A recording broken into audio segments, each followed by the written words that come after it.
Yo, what's going on, Dragon Ballers? Welcome back to another video. In today's video, I want to talk to you guys about one of my favorite decks of all time in Dragon Ball Super. A deck I pretty much came up with in set 12, played it, saw a lot of success with it. That deck is Blue-Yellow Gohan Icarus Skillless. I get messages all the time asking about, how I'm updating the deck in set 13, what the deck is looking like going forward, what kind of changes I'm making to it. This video is going to talk about all of that and what I'm considering. That being said, before we get into it, if you're new here, make sure to subscribe, hit that bell so you never miss a video. And if you guys want to help support the channel, if you guys want to buy any cards you see in today's video or any TCG cards for that matter, use my link in the description to TCG Player. It does really help the channel a lot. That being said, we'll get started with the conversation. So I'm going to be completely honest with you guys. I haven't really put together a set 13 Blue-Yellow Gohan build, just between testing all the set 13 stuff in and of itself and not really having an event to look forward to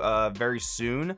I haven't put too much time into Gohan in set 13 in particular, but that doesn't mean I haven't had thoughts about it. I've actually been talking with my teammates. I've actually been talking with Russell Stelzer quite a lot about the future of this deck. We have a lot of ideas, and I want to bring those ideas to you guys today. But what I'm going to do here is I'm going to explain the different ways we're thinking about tweaking the deck so you guys can take it. If you're playing Blue-Yellow Skillless in any capacity, you guys can take these ideas, run with them. It is a cool little deck building exercise where I'm not straight up giving you a deck list to just, kind of net deck in a way. I'm giving you guys more or less ideas so you guys can put it to use in your own deck building, which I think in and of itself is a pretty cool thing. Obviously, won't do this all the time. I will bring you guys deck profiles as I, have them and come up with them. But I didn't want to bring you guys a list that I haven't really been able to perfect in a way, especially the deck I care about so much. So we will just talk about those different ideas in today's video. Here's the first one. By the way, I will have a link in the description to the most recent iteration of the deck that I played. Yeah, it's been a couple months, and that was equipped for set 12. But basically, if you take that list and all the things we're going to talk about in today's video, you'll have a good idea for the things we're thinking about tweaking with the deck, right? So going back to that deck list again, it'll be in the description down below. We played Goku Black Unforeseen Darkness. So this is a really nice 2-drop play that you just played, filtered you out some cards, and untapped an energy. So on that turn 2 on your opponent's turn, it was a pretty nice setup to just have an open energy available to put Bojack into play, and then you could Aegis and do other things you want to do, like maybe combo a Raider's Warcry, things like that. One of the things that Russell actually proposed to me was playing Whis a Helping Hand. Now, if you guys haven't been playing the Whis deck, you might not know what this does, so I'll give it a quick read. It's a 1-drop yellow battle card. When this card's played, look at the top 5 cards of your deck, add up to 1 yellow skillless battle card or yellow unison with a specified cost of 2 among them to your hand, and then shuffle your deck. So the thing with this card that I wasn't necessarily in love with, but I'll get to why Russell proposed it in a bit. But the thing I didn't love about this card is that there aren't a ton of search targets in the deck. So you have the 4 Icarus, right? So that's going to be 4 search targets. And then depending on how many Unison of Fury you're deciding to play, that could be another 2 to 3 targets. So overall, your targets for the search effect are not the greatest. It's actually pretty likely you'll miss off this top 5. But the second auto is where this card gets a lot better. So when you use a skillless battle card in a combo, draw 1 card. You can't activate autos on copies of this card for the turn. So in a way, you don't get the direct draw of Goku Black Unforeseen Darkness, but you're able to potentially draw more cards over the course of the game because, as we know, your leader says when you combo a monster, draw, and this says when you combo a skillless, draw, and you can proc both those effects on both players' turns. So in essence, it's almost like, you're drawing 2 per time you combo a monster, which in theory is really, really good. And I do like the fact that Russell proposed this card because in a lot of ways it's similar to Goku Black. Again, it's a draw engine. It only costs 1 energy, so very similar to Goku Black, where it leaves you that other energy available to, then put Bojack into play on your opponent's turn. And it is a lot easier on your energy because for Goku Black, you really have to see a check land to make it work, because you don't really want to charge Senzu Beans. That would make Vegeta's Final Flash much less effective in the deck. You can do it in a pinch, but you really want to avoid that. So that is a pro to playing Whis. Again, I don't really love how it's probably going to miss in the top 5 search, but that's not really the most important part of the effect. But the issue with Whis also becomes if my opponent ever removes it, I lose that draw engine. I lose out on the potential of drawing many cards over the course of many turns. And playing a 4-drop without, a 4K 1-drop without protection, it's very, very easy for my opponent to remove. So while I'm not in love with the idea of replacing Whis for Goku Black, I think it's something worth testing and seeing how it works out. But I think against red, it's going to be pretty easy to remove. Against green, which King Cold seems to be a deck that people are going to experiment with Whis might not be the best option. Black and Dark Broly, they have easy ways to remove it. Vegex not really, so that could be a good option there. It should draw you a lot of cards against the aggro decks, and against the aggro decks it is nice. Once again, it saves you on energy. It's not quite as energy expensive as Goku Black, so it is a very feasible card in that sense. Again, I think it's pros and cons, worth trying out. Not totally sure it's going to be better than Goku Black, but you know, time will tell, and I do urge you guys to try this out. And of course, if you have feedback for this, let us know in the comments below. I want to know what you guys think as well. Another card to consider, Triodo Danger, Fierce Trinity. 5-drop 20k battle card, came out in Evolution Booster. Energy Exhaust, Deflect, Double Strike, permanent. Your opponent can't activate counter skills in response to this card attacking unison or battle cards.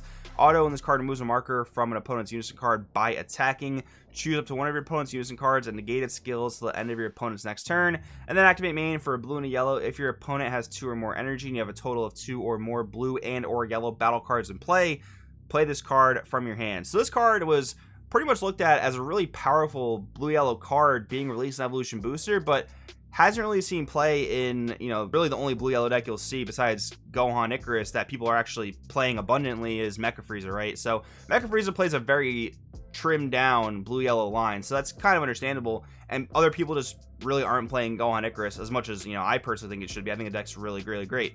But yeah, so the activate main to put it into play should be relatively easy, considering your leader can put the Icarus into play for free every single turn once you're awakened, and having one more battle card in play really isn't too difficult. But that could be a situation where this card's dead in your hand if you really just can't get that later battle card into play. I like all the rest of the effects. You know, dealing with unisons is great. One of the really key things I wanted to do with Gohan Icarus was have plenty of ways to use my energy offensively. This way we get the most benefit out of Aegis, and I think that was a really great strategy, you know, back when the deck, you know, before Blue Yellow and Aegis and Bojack were really popular. I think it was a great strategy, and this card does lend to that because it's another offensive play you can make, and then untap 2 with Aegis, play Bean, you know, do your things defensively. But I think now that Bojack is a much more popular card in Mecha Frieza decks and whatnot, I think that strategy is a little bit less viable, only because I think more and more people and players are going to be equipped, whether it's in their main deck or side deck, for how to deal with Bojack. So with that in mind, being super greedy and tapping out completely offensively and then, you know, relying on Bojack to get you defensive energy, if Bojack gets removed, you could be in really, really big trouble. So I do think Triodo Danger is an incredible card, but maybe there might not be space for it if we're playing so many offensive things like Unison of Fury, like offensive Raiders Warcry, like the 1-drop Whis, maybe the 2-drop Goku Black. I'm trying to just play devil's advocate here with both sides of the card. I think the card's absolutely incredible, but maybe we don't want to have too many ways to offensively use energy just so we don't get blown out by Bojack getting removed. Now on the flip side, you could pretty reasonably suspect that a lot of that Bojack removal is probably going to be in the sideboard.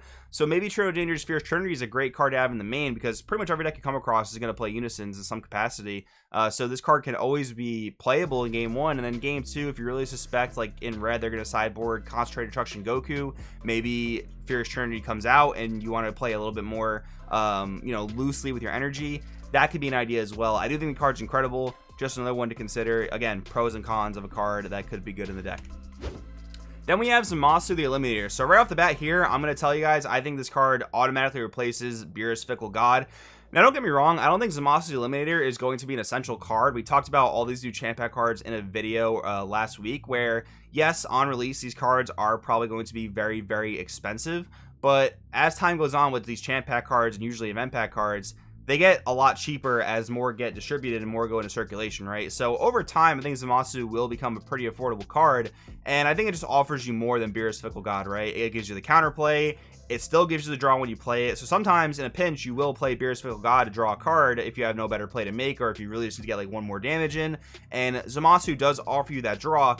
Doesn't quite offer you the damage that Beerus Fickle God offers because it's only a 5k battle card as opposed to a 15k battle card. But I think the counterplay, the indestructible, the tapping of a battle card when it comes into play all really outweigh the fact that Beerus is a 15k. I think Zamasu offers a lot more. And the tapping is great because it allows you to put Poutine into play. It allows you to use Bergamo Ferocious Roar if you have enough energy to do so. This is a 2 energy play, so that can be a little bit steep, but possible. And the thing with counterplaying Unisons is a really strong upside to the card. That's a really, really strong thing. You can essentially like freeze your opponent's turn in a lot of ways if they're relying on a 3 or 4 drop unison. So that can be really powerful. I do think this card just, you know, replaces Beerus Fickle God once you can get your hands on it. Not essential though, so if you're looking to play on a bit more of a budget, I think Beerus Fickle God would be a fine card to use over Zamasu Eliminator. But once you can get it, probably a really good replacement.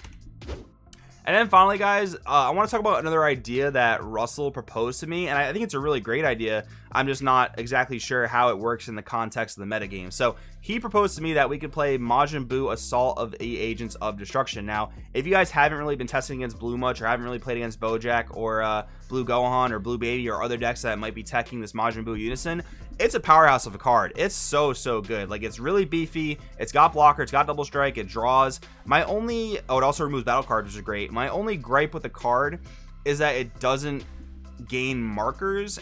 And yes, it is very difficult for your opponent to remove its, you know, initial 4 markers, but you're -1, using -1 every single time your opponent attacks you with a battle card to remove it, right? So pretty quickly it will start to, you know, lose markers, and then eventually the card's going to be out of uses. Now, ideally the game will be over by the time you've used all 4 markers on Majin Buu, and some decks can remove Buu by attacking into it. It is a kind of a niche thing, but it does also open up the opportunity to use Godsling Technique Trunks, which of course is an insanely powerful card. So there's a lot of upside to playing Majin Buu Assault the Agents of Destruction. One thing I'm not necessarily sold on though is that Majin Buu is automatically better than Makikabora Plotting Revival, which from my conversations a lot of people believe. I'm not really sold on that. So just comparing the two, Makikabora can gain markers, that's great. With Makikabora, you do get access to a worse counterplay. You get access to Prideful Transformation Vegeta, which of course is not quite as good as God Sealing, but still decent.